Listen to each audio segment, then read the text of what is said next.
우리가 창세기 말씀을 함께 묵상하며 계속 창세기 본문을 통해서 우리가 주일에 말씀을 나누고 있습니다. 그런데 우리가 특이한 점을 우리가 발견할 수 있는 것은 창세기 12장부터 나오는 그 이스라엘의 족장들의 이야기가 쭉 창세기 12장부터 50장까지 이렇게 나오잖아요. 그리고 아브라함의 믿음의 스토리, 또 야곱의 믿음의 스토리, 또 요셉의 믿음의 스토리, 이렇게는 우리가 익숙하게 잘 알고 있습니다. 그런데 이 이삭의 믿음의 스토리를 우리가 찾기가 참 어렵습니다. 이삭의 믿음이라고 우리가 여겨질 수 있는 부분이 대표적인 게 두 가지인데, 첫 번째는 아브라함이 이삭을 번제로 이제 바치려고 했을 때 창세기 22장에서 아브라함의 그 명령에 자신을 번제로 드린다는 명령에 순종하였던 그 믿음이 숨겨져 있는 것이죠. 창세기 22장에 숨겨져 있고, 그 믿음이 한 가지가 있고, 두 번째는 우리가 최근에 우리가 묵상한 것처럼 이 야곱과 에서를 축복하되 믿음으로 야곱을 축복하고 믿음으로 에서를 저주하는 그러한 믿음의 일들이 있었습니다.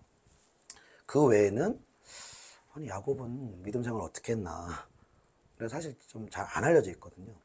그런데 놀랍게도 이 창세기 26장에 이 이삭의 믿음에 대한 내용들이 숨겨져 있습니다. 그래서 오늘 창세기 26장을 통해서 이삭의 믿음을 배우기를 원하고, 그 믿음이 우리가 동일시되어지기를 주님의 이름으로 축복합니다. 오늘 본문 말씀 전의 배경을 여러분 잘 아시겠지만 간단히 말씀을 드리면, 창세기 26장 1절에 보니까 흉년이 들었어요. 이삭이 거하던 가나안 땅에 흉년이 들어서 이제 그랄이라는 지역으로 갔죠. 블레셋 내에 있는 그랄이라는 지역으로 가게 되었습니다. 그런데 하나님께서 이삭에게 나타나셔서 애굽으로는 가지 말아라. 그러니까 원래는 이삭이 애굽으로 가려고 했던 것 같아요. 그런데 하나님께서 애굽으로 가지 말고 이 땅에 머물러라, 이 땅에서 거주해라, 그렇게 말씀하시죠. 그래서 이삭은 그 땅 그랄에 거주하게 되는 것입니다. 블레셋에 속한 그랄이라는 지역에 거주하게 되는 것이죠. 그리고 오늘 본문 창세기 26장 12절 보니까 그 이전에 아내 리브가를 누이라 하고 여러 가지 스토리가 있지만 그걸 생략을 하고, 결국에는 12절 보니까 이삭이 그 땅에 농사해서 100배나 얻게 되었다. 그리고 여호와께서 복을 주셔서 그 사람이 창대하고 왕성하여 마침내 거부가 되었다. 우리에게도, 저와 여러분에게도 이러한 주님 주시는 100배의 축복이 있기를 축복합니다. 이 이삭이 그 그랄 땅에 가서 축복받은 이 거부가 되어지는 걸 보면 지금 20세기, 21세기에 이스라엘 백성들이 가는 곳마다 거부가 되는 것을 보면서 우리가 이것들을 또 한번 다른 관점에서 살펴볼 수가 있다는 것입니다. 그들이 물론 예수님을 또 십자가 못 박고, 또 그들의 죄로 말미암아 열방으로 디아스포라가 되었는데, 그렇지만 가는 곳마다 그들이 재물을 모으는 복을 받는 것입니다. 많은 유럽에서 있었던 이스라엘에 대한 핍박은 이스라엘이 돈이 많고 그 돈을 이제 유럽에 있는 귀족들이나 이런 사람들한테 이제 빌려주게 되다 보니까 그런 입장이 되는 거예요. 그 땅에 있는 귀족들보다 이스라엘 사람들이 돈이 더 많아지는 거예요. 지금 오늘 본문에 나온 것처럼 아비멜렉보다, 그 땅에 있는 블레셋 왕 아비멜렉보다 이삭이 재물이 더 많아지는 거예요. 그러면서 뭐라 그래요? 16절 같이 봅시다. 16절 같이 시작. 아비멜렉이 이삭에게 이르되, 네, 한 나라의 왕과 귀족들보다 더 물질적으로 축복을 받는 거예요. 실제로 유대인들의 역사 가운데 계속해서 그러한 일들이 있어 왔습니다. 그리고 지금도 전 세계적인 부호 중 다수를 차지하고 있는 것이 바로 유대인인 것입니다. 여러분, 왜 이들은 여러분 물질의 축복을 받습니까? 그 이유에 대해서 창세기 26장 4절 5절에 말씀하십니다. 창세기 26장 4절 5절 같이 시작. 내 자손을 하늘의 별과 같이 번성하게 하며 이 모든 땅을 내 자손에게 주리니 내 자손으로 말미암아 천하 만민이 복을 받으리라. 이는 아브라함이 내 말을 순종하고 내 명령과 내 계명과 내 율례와 내 법도를 지켰음이니라 하시니라. 아멘. 하나님께서 이삭에게 너와 내 자손들이 복을 받을 것인데, 이는 5절에 이는 그렇게 되는 이유는 아브라함이 하나님의 말씀에 순종하고 하나님의 명령과 계명과 율례와 법도를 지켰음이니이다 라고 말하고 있는 것입니다. 여러분, 유대인들이 나라가 없이 1900년 가량 이렇게 나라가 없이 지냈는데도 어떻게 여러분 히브리어를 사용할 수 있습니까? 부모가 자녀에게 토라를 가르쳤기 때문인 것입니다. 율법을 가르치고 말씀을 가르치고 그대로 행하는 삶을 살도록 교육했기 때문인 것입니다. 거기에서 지혜가 나오고 거기에서 능력이 나오고 거기에서 하나님의 축복이 나온 줄로 믿습니다. 자, 이제 100배의 축복을 받았으니까 와, 돈 많아졌으니까 이제 참 문제가 없구나 우리가 이렇게 생각하겠지만, 이제부터 본격적인 문제가 시작되는 것이죠.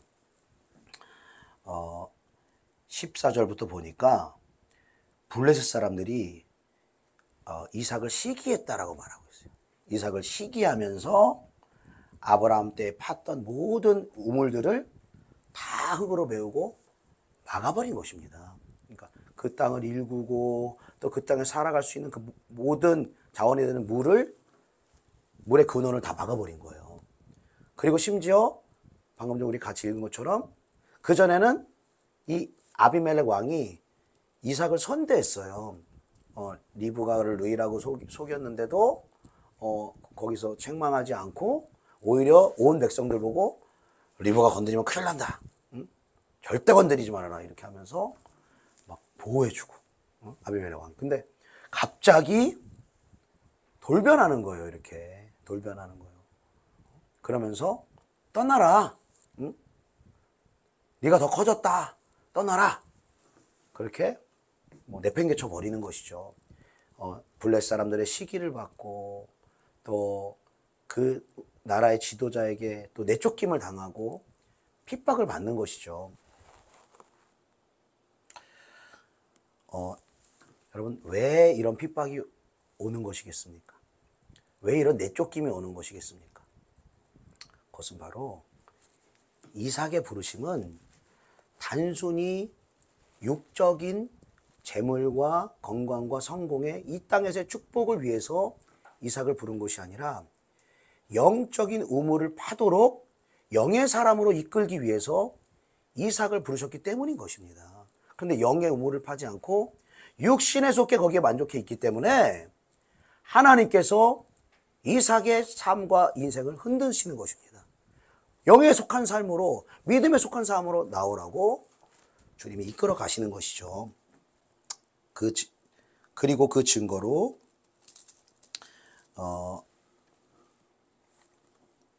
우리 18절 말씀 한번 읽어봅시다. 18절 말씀 같이 시작. 그 아버지 아브라함 때 팠던 우물들을 다시 팠으니 이는 아브라함이 죽은 후에 블레셋 사람이 그 우물들을 메웠습니다.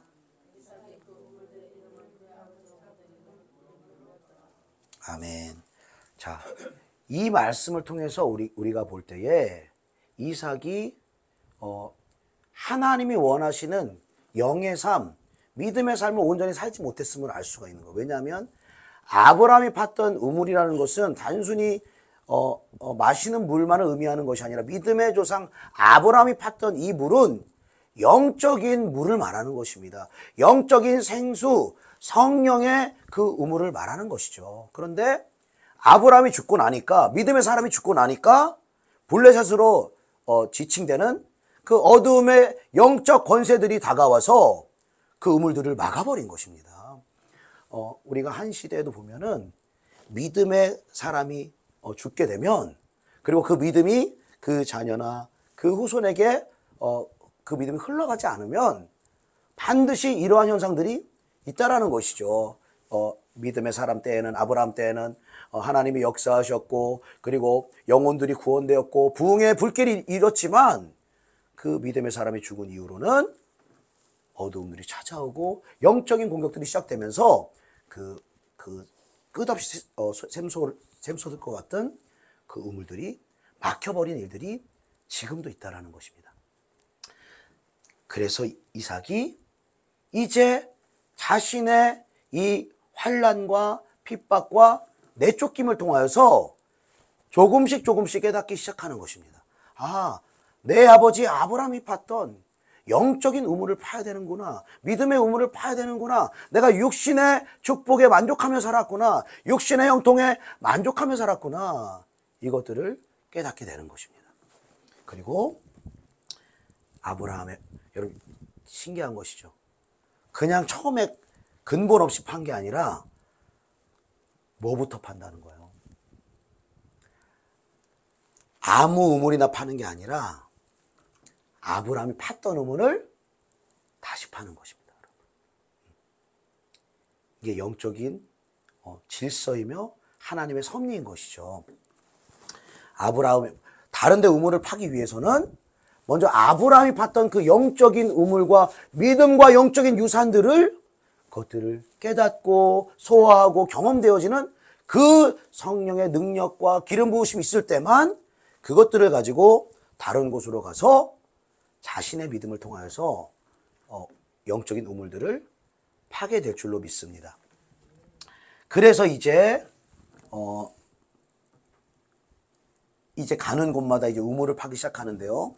20절을 보니까 19절에 보니까 이삭의 종들이 골짜기를 파서 샘 근원을 얻었더니 또 우물을 파는 것이죠. 아브라함의 우물을 판 이후에 그 믿음을 가지고 다른 우물을 파는데 20절 보니까 그랄의 목자들이 이삭의 목자와 다투어 이 물은 우리의 것이다. 그래서 다툼이라는 에색이라는 뜻의 우물의 이름을 붙이게 됩니다. 그러나 그 우물을 이삭이 취할 수는 없어요. 이삭이 취할 수 있는 믿음과 영성의 근력이 아직 이루어지지 않아 있습니다. 그리고 또 다른 곳으로 옮기죠. 다른 지역으로 옮겨서 또 우물을 팠는데 또 다투게 돼요. 그리고 영적인 전쟁을 벌이지만 또 이기지 못하고 그 우물을 빼앗기고 말아버립니다. 그곳의 이름을 신나라고 합니다. 그리고 또 이동을 해서 또 다시 우물을 파죠. 그때는 어떻게 됐다고 합니까? 다투지 않았다, 여러분. 거기에 똑같은 그 지역 그랄의 사람들이 있습니다. 조금씩 옮겨가면서 우물을 팠는데 3번의 이 믿음의 이 시도만에 그것들을 건드리지 못하게 하는 믿음의 승리가 이삭에게 주어진 줄로 믿습니다. 여러분, 이 사건을 보면서 예수님의 겟세마네 기도가 떠오릅니다. 처음에 예수님께서 저와 여러분과 모든 죄인들을 대신해서 십자가를 지기 위해서 겟세마네 동산으로 가시죠. 그리고 정말 처음으로 기도할 때는 마음이 번민하 죽게 되었다라고 제자들에게 고백하며 나와 좀 같이 있어다오 이렇게 했지만 제자들은 우리가 아는 대로 쿡을 자고 있고 혼자 기도하시는 거죠. 근데 처음에 막 기도하는데 처음에는 온전하지가 않아요. 다 이게 승리에 우리가 기도 생활하다 보면은 어느 정도 기도가 팍 차면은 승리했다 이런 감동을 주십니다. 평강이 오는 거예요. 평강. 우리의 승리의 승리의 증거는 환경의 변화에 있는 것이 아닙니다. 환경이 변화되지 않고 환경은 마치 당연히 두려워하고 당연히 염려해야 되는 그런 환경이지만 그럼에도 불구하고 기도 가운데 성령이 운행하시고 하나님 은혜를 주시면 우리의 답답하고 걱정하고 두려워했던 마음들이 평강과 감사의 마음으로 바뀌어지는 줄로 믿습니다. 그 하나님을 찬양하게 되는 거예요. 그러면 뭐 환경은 지금 막 다들 막 걱정하고 근심할 만한 환경인데 세상과 나는 간 곳 없어. 그냥 구속한 주님만 보이고. 근데 첫 번째 기도는 예수님도 그게 안 되는 거예요. 그러니까 두 번째 기도하고, 한 번 또 제자들한테 왔다가 또 자고 있구나. 땀방울이 핏방울이 될 때까지 기도하시고 마침내 세 번째 기도에 완전히 그 십자가를 감당할 수 있는 승리와 평강의 마음을 가지시고, 영적 전쟁에 승리하시고 십자가를 지신 줄로 믿습니다. 여러분, 그래서 우리가 믿음으로 인내해야 된다는 것입니다. 기도의 무릎에 인내해야 하며 우리에게 평강이 올 때까지. 근데 날마다 이렇게 되는 건 아닐 수가 있어요. 우리가 바쁜 일정이 있고 또 뭐 일정 시간 우리가 꾸준히 기도하지만 그날은 다 풀어지지 못하고 다 평강과 또 감사의 마음으로 나아가지 않을 때도 있습니다. 그러나 날마다 우리가 기도의 무릎으로 나아갈 때, 그리고 인내함으로 기도하는 기도의 방법들을 배워 나아갈 때 하나님 반드시 우리의 심령 가운데 하나의 평강과 승리로 역사하게 될 줄로 믿습니다. 자, 여기서 승리한 거예요, 이삭이. 세 번째 만에 이 우물을 깊이 파고 그것들을 이 어두움에 이 이방 민족에게 뺏기지 않는 그런 승리를 얻었습니다. 여러분, 승리를 얻었는데 참 그 흥미로운 것은, 그러면 그 르호봇이라는 그곳에 그냥 머물러 있어야 되는 거거든요. 어떻게 보면은 우물을 한 번 파는 게 얼마나 어렵습니까? 지금처럼 뭐 기계가 있는 것도 아니고 다 수작업으로 막 삽질만 한다고 생각해보면 삽도 없어. 제대로 삽도 없어. 삽질로 판다고 해도 그 우물이 얼마나 파야 나오겠습니까, 여러분? 그러면 그렇게 고생해서 이곳저곳으로 옮겨가고 이제 드디어 승리해서 그걸 다툼이 없고 안 뺏기겠다? 그럼 여기 살아야죠. 육으로 생각하는 사람은 반드시 거기에 머무릅니다. 그러나 이삭은 그 르호봇에 머물지 않습니다. 그 다음 구절, 우리 28절부터 25절까지, 23절부터 25절까지 읽어봅시다. 23절부터 25절 시작. 거기로부터 브엘세바로 올라갔더니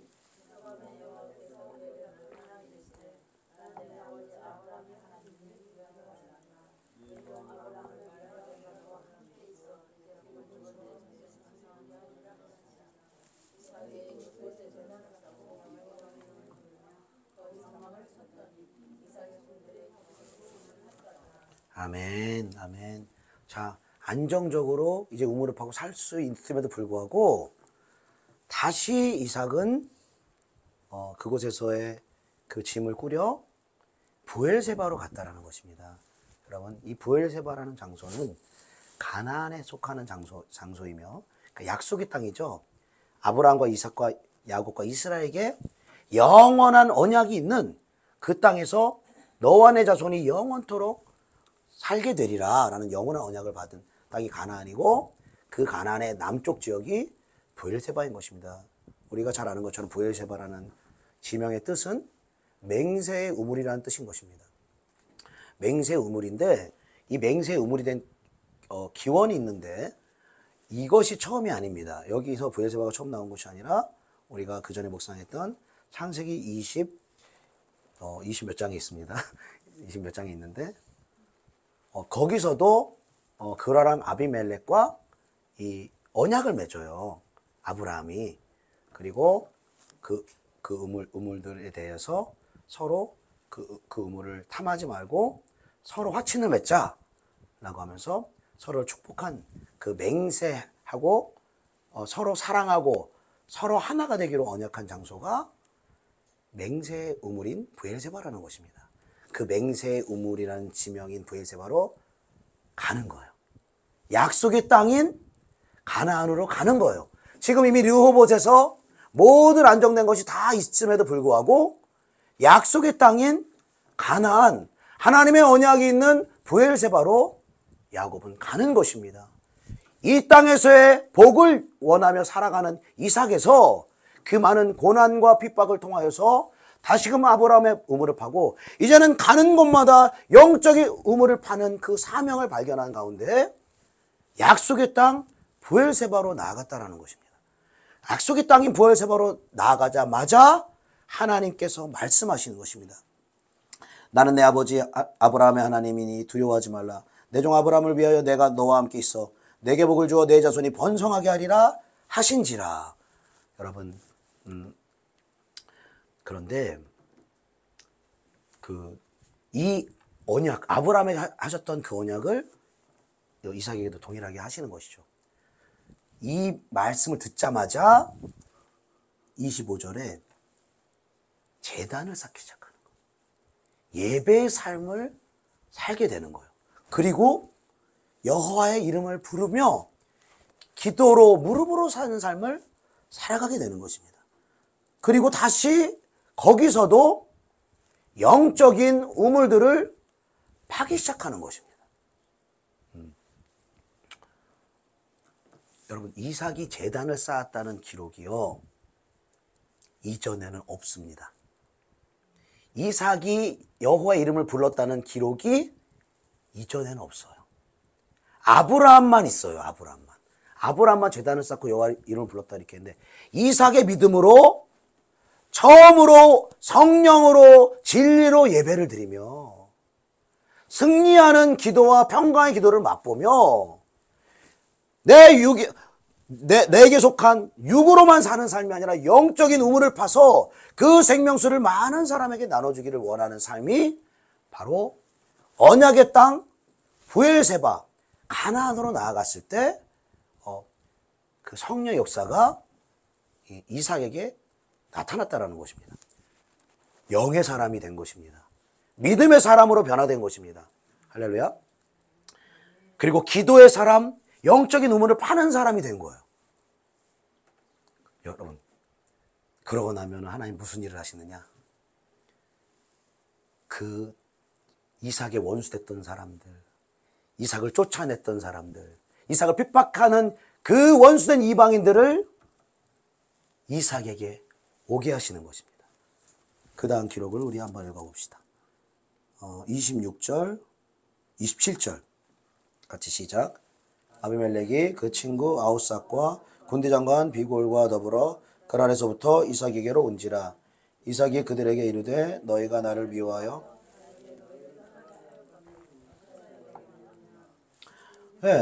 여기까지 일단 읽겠습니다. 자, 그 전에 분명히 이삭 보고 떠나라고 그랬어요. 네가 나보다 강성하니까 잘 됐으니까 부자니까 가버려. 그리고 쫓아내버렸어요. 근데 굳이 이삭 있는 데까지 온 거예요. 언약이 약속의 땅으로 온 거예요. 그러니까 이삭이 좀 이해가 안 되니까, 아니 니네가 나를 미워해가지고 쫓아낸 때는 언제고 다시 이렇게 왔느냐 이렇게 말하니까 28절 29절 우리 같이 봅시다. 28, 29 시작. 그들이 이르되 여호와께서 너와 함께 계심을 우리가 분명히 보았으므로 우리의 사이 곧 우리와 너 사이에 맹세하여 너와 계약을 맺으리라 말하였노라. 너는 우리를 해하지 말라. 이는 우리가 너를 범하지 아니하고 이제 너는 여호와께 복을 받은 자니라. 아멘. 이삭이 봤을 때 황당한 얘기를 지금 하고 있습니다. 뭐냐면은 여호와께서 너와 함께 계시면 우리가 봤다. 그리고 막 계약을 맺어야 된다. 너랑 나랑 계약을 맺어야 된다 그러면서 계약을 왜 맺어야 되냐면은 29절 보니까 너는 여호와께 복을 받은 자다. 여호와께서 함께하고 너는 여호와께 복을 받은 자다. 그러니까 너는 나랑 계약을 해야 된다. 이렇게 말하는 거예요. 근데 참 놀라운 거는 그 전에는 몰랐을까요? 이 그랄랑 아비멜렉이 이삭이 그랄에 살 때 여호와께서 이삭과 함께하는 것을 알지 못했을까요? 알 수 있는 증거들이 있었죠. 리브가를 누이라고 속였을 때 하나님을 두려워함으로 이 아비멜렉 왕이 나아갔고, 또 100배나 축복받는 그 축복을 받잖아요. 그 땅에서도 그랄에 있을 때도 이삭이 하나님의 복을 받은 사람이라는 것을 알았습니다. 그런데 아니 그 땅에 있었을 때 이 말을 해야지. 그렇지 않습니까? 아니 그렇게 수고롭게 굳이 지금 자기가 떠나라고 해놓고서 멀리 간 사람한테 굳이 다시 이렇게 와서 우리를 축복해 주세요. 우리와 함께 해주세요. 제발 언약 맺어주세요. 어떻게 이렇게 변화될 수 있었습니까? 그랄에 있었을 때 이삭은 아브라함의 믿음의 의무를 파지 않았던 때인 것입니다.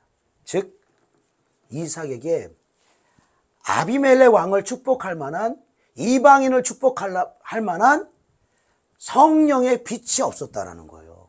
그 빛이 너무나 희미했다라는 것입니다. 그런데 고난을 통하여서 또 핍박을 통하여서 또 하나님의 은혜로 아브라함 의무를 파기 시작하면서 또 이동하면서 그 우물들을 팔 때에 또 영적인 연단과 훈련을 받으면서 결국에는 승리하는 믿음을 가지게 되었을 때에 거기서 안주하는 것이 아니라 약속의 땅으로, 하나님이 부르시는 사명의 그 땅으로 나아갔을 때 이삭의 예배가 회복되고 기도가 회복되고 더 깊은 영적인 의무를 팔 수 있는 영적인 충만한 빛이 이삭에게 준비되었을 때 하나님이 예수를 믿지 않은, 하나님을 모르는 이방인의 지도자들을 그 빛이 있는 하나님의 사람에게 보낸다라고 주님 말씀하시는 것입니다. 그렇게 나온 거예요. 그래서 여러분 우리 조영광교회에서 함께 우리가 나누는 것이 무엇입니까? 우리가 어떤 외적인 환경의 변화, 수적인 변화, 여기에 포커스를 맞추는 것이 아니라 우리 안에서의 변화, 우리 안에서의 어둠을 제거하고 빛 대신 예수 그리스도로 충만한 삶, 성령으로 충만한 삶, 거룩한 삶, 믿음으로 행하는 삶, 이것이 날마다 증가되어지는 주영광 공동체 되기를 예수님의 이름으로 축복합니다. 여러분 이것이 있다라면 빛을 날마다 증가하는 그 방향으로, 그 좁은 길로 날마다 걸어간다면 하나님이 하나님의 때에 우리가 밝게 바라는 그 빛을 통하여서 열왕들이, 이방의 나라들이 우리의 빛을 보고 나올 것이라고 이사야 60장을 통하여서 우리에게 말씀하시는 것입니다. 일어나라 빛을 발하라. 이는 내 빛이 일어났고 여호와의 영광이 내 위에 임하였느니라. 나라들은 내 빛으로, 왕들은 비치는 내 광명으로 나오리라. 우리가 예수 그리스도의 빛을 비추고 있다면 반드시 죽어가는 영혼들이 우리에게로 붙여진다는 것입니다. 우리에게로 온다는 것입니다. 우리를 통해서 그들의 어둠을 제하고 빛 가운데로 나아가게 하는 축복의 통로로 사용하시는 것입니다. 여러분, 그리고 이 아비멜렉과 이방인의 왕인 아비멜렉이 이 이삭이 있는 언약의 땅인 가나안 땅, 지금으로 말하면 이스라엘 땅으로 오는 이것은 우리에게 또 중요한 영적인 교훈을 주는 것입니다. 이방인인 이 아비멜렉과 유대인인 이 이삭이, 유대인과 이방인이 하나가 되어서 맹세하며 원수되었던 모든 장벽들을 무너뜨리고 한 맹세를 하며 한 하나님을 섬기며, 그리고 30절 보니까 맹세를 맺으면서 이삭이 아비멜렉과 그 일행들을 위해서 잔치를 베풀며 먹고 마신다, 이렇게 기록이 되어 있습니다. 이 잔치가 바로 여러분 하나님 나라의 천국의 잔치인 줄로 믿습니다. 원수된 것이 하나 되고 이방인과 유대인들이 하나가 되고 모든 사슬들이 풀어지고 빛이 있는 곳으로 어둠이 있는 자들이 나오게 하는 그 역사가 있다는 것이죠. 그리고 31절에 서로 맹세하고 서로 축복하며 평안히 보내게 되는 것입니다. 이 말씀의 비밀을 우리에게 알려주시는 것이 에베소 2장 말씀인데 우리 같이 좀 찾아봅시다. 에베소 2장 말씀. 에베소 2장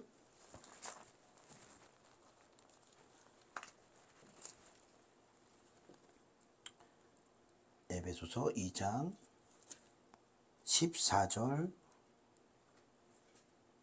15절 말씀 읽겠습니다.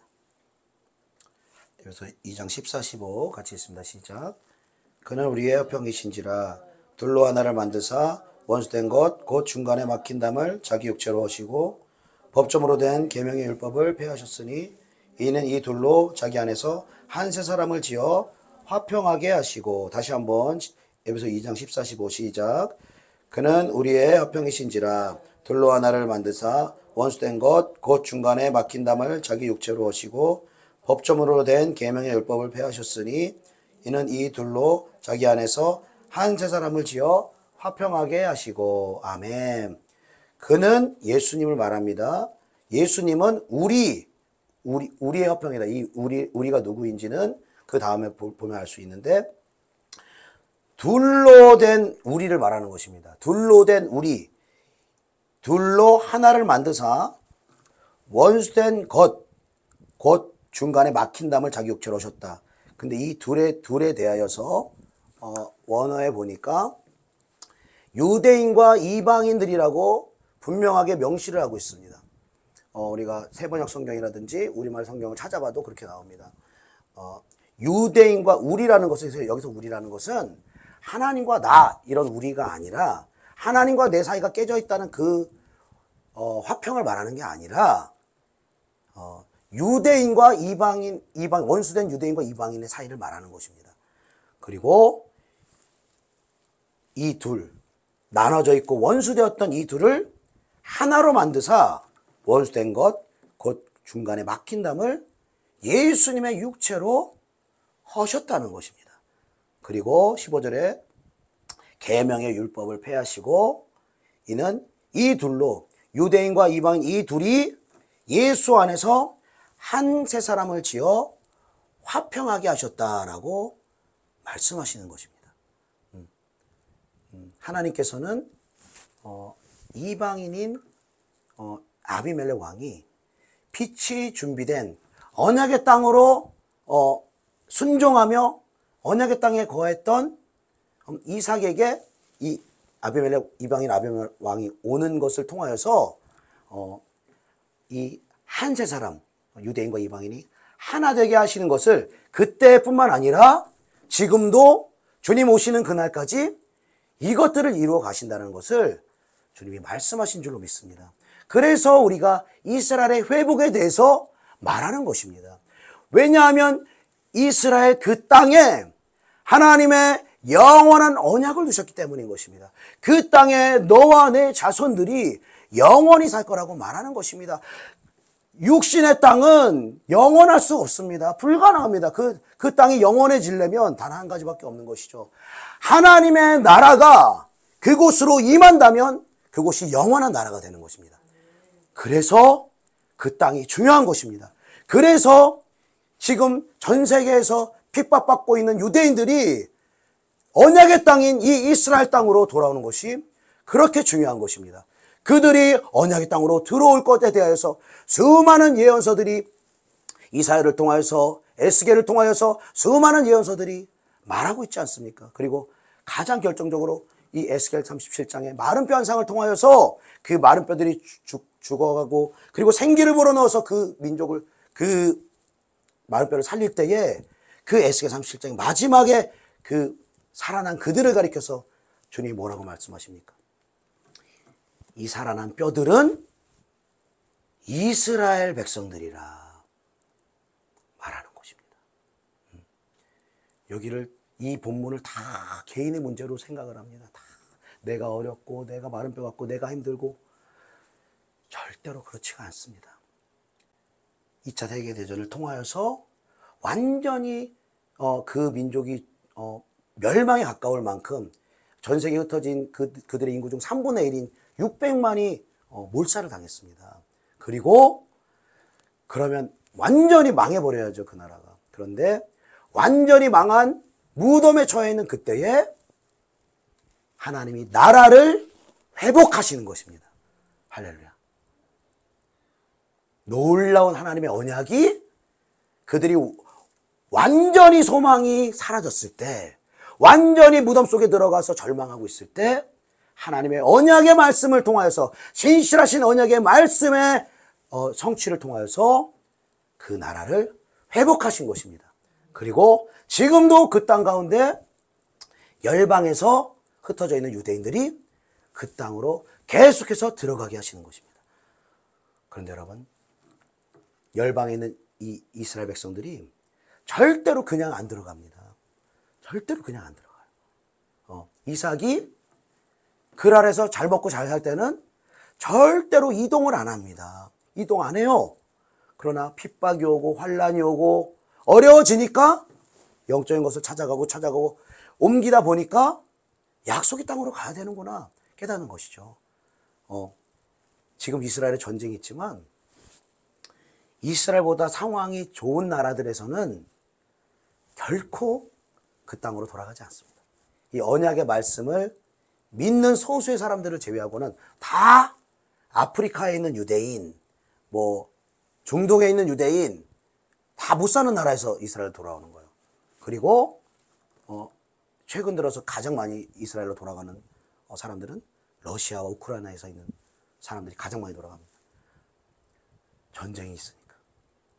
죽음의 두려움이 있기 때문에 이스라엘 땅이 더 안전하다고 생각해서 내려오는 거예요. 그러니까 전쟁과 기근과 핍박이 있을 때에 하나님의 언약을 이루기 위해서 이 마지막 때에 이 수많은 전쟁과 기근과 핍박들을 하나님께서 허락하시는 줄로 믿습니다. 사랑하는 여러분, 이 마지막 때에 여러분 하나님이 이루어 가시는 그 언약을 성취해 나가시는 하나님의 역사 가운데 여러분 동참할 수 있기를 축복합니다. 그 하나님의 일하심을 여러분 바라보시길 바랍니다. 단순히 세계 선교만 하는 것이 아닙니다. 단순히 어떤 나라 한 나라 구원하는 것이 아닙니다. 여러분, 이스라엘은 많은 나라하고 똑같은 나라는 결코 아닙니다. 왜냐하면 그 땅에 하나님의 언약이기 때문에, 그리고 그 땅에 다시 오실 예수님이 그 땅에 감람산으로 오신다라고 친히 말씀하셨기 때문인 것입니다. 그리고 하나님의 나라가 결국에는 그 땅으로 도래하여서 예수 그리스도가 왕 되시는 그 나라가 바로 그 땅을 중심으로 이루어질 것이기 때문인 것입니다. 이방인인 저와 여러분도 주님이 오신 그 다음에는 그 땅으로 가게 된다라는 기록들이 스가랴서와 많은 예언서들에 기록이 되어 있다는 것입니다. 사랑하는 여러분, 우리 모두가 어떤 썬데이 크리스찬으로 지내고 그냥 우리의 열심으로 만족하고 또 우리 환경이 잘 되는 것으로 만족하는 신앙에 있었을 때는 우린 살아계신 하나님을 경험할 수 없고 하나님이 맡겨주신 그 약속의 땅 삶의 길로 나아갈 수가 없었습니다. 그러나 하나님께서 우리의 삶의 자리를 흔드시고 그리고 때로는 대적을 붙이시고 우리를 핍박당하게 하시고 고난당하게 하시고 우리 삶이 어려워지면서 새롭게 우리가 아브라함의 우물을 팔 수 있도록 인도하신 놀라운 하나님의 은혜가 우리에게 있음을 찬송하기를 바랍니다. 그 아브라함 믿음을 파고 아브라함에게 언약하신 그 언약이 있는 영원한 언약이 있는 가나안을 사모하며 영원한 하나님의 나라를 사모하며 그 나라를 향해서 날마다 전진해 나가는 빛의 사람들이 되어가는 것입니다. 그리고 우리가 빛으로 역사하는 사람이 되어질 때 우리를 핍박하고 우리를 무시하고 우리를 대적하며 어둠에 가득했던 영혼들이 하나님의 때가 되어서는 그들의 어둠의 고통을 통하여서 그러한 견고한 진의 어려움들을 통하여서 빛이 있는 하나님의 사람인 우리에게로 오게 될 줄로 믿습니다. 그러므로 우리는 날마다 빛을 준비하는 것입니다. 날마다 그 영적인 우물을 새롭게 파야 하는 것입니다. 대적이 있을지라도 또 다투고 우리가 무너졌을지라도 우리가 승리할 때까지 르호봇의 그 자리에 승리의 자리에 나아갈 때까지 영적인 우물을 파는 것입니다. 또 파고 또 깊게 파는 가운데에 빛의 사람이 되어서 많은 영혼들이 우리 가운데 나올 뿐만 아니라 우리가 가는 곳마다 어두움이 떠나가고 영적인 승리와 영적인 하나님의 돌파들이 일어나는 하나님의 역사가 있게 될 줄로 믿습니다. 그렇게 축복의 통로로 쓰임받는 저와 여러분 되시기를 예수님의 이름으로 축복합니다. 기도하겠습니다.